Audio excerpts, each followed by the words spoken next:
जैसा सिद्धालय में सिद्ध परमात्मा है, ऐसा ही स्वभाव संपन्न हमारा निज परमात्मा है, आत्मदेव है। जैसे गुणों के धारी सिद्ध परमात्मा है, ऐसे ही गुणों का धारी मेरा यह आत्मा है। तो इस आत्मा में निवास करते हैं, ऐसे महामुनियों द्वारा आराधने योग्य है यह। इससे निश्चय हुआ कि जैसा परमात्मा वैसा यह आत्मा, माने जैसा सिद्धालय में विराजमान सिद्ध परमात्मा है और वैसा ही मेरा आत्मा है। ऐसा जो देखते हैं वे ज्ञानी अनुभवी हैं। और जैसा यह आत्मा और वैसा ही परमात्मा, माने जैसा आत्मा ज्ञायक है और वैसा ही परमात्मा ज्ञायक है। जो परमात्मा है वह मैं हूँ और जो मैं हूँ वही परमात्मा है।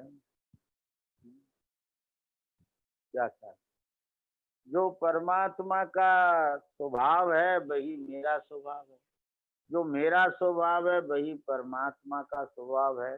इसलिए जो मैं हूँ वही परमात्मा है, परमात्मा है तो मैं हूँ। क्या ख्याल? ऐसा आत्मा परमात्मा स्वभावी है।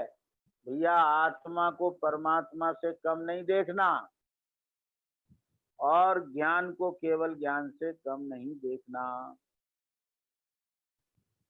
यदि आपको अनुभूति चाहिए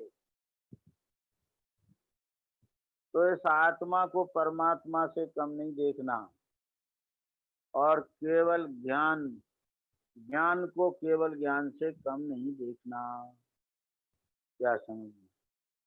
ऐसा वैभव संपन्न अनंत गुण शक्तियों का धारी ये हमारा आत्मा सदा जयवंत रहे, ऐसा हमारा आत्मा ही स्वभाव से परमात्मा है। क्या ख्याल है? ऐसे परमात्मा स्वभाव को कभी नहीं भूलना। ये केवल ज्ञान स्वभाव की व्याख्या तो अब विराम लेने वाली है।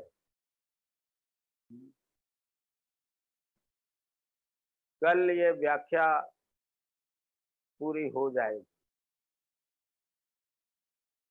लेकिन जो व्याख्या हुई है वो आपके चित्त में बैठ जाना चाहिए।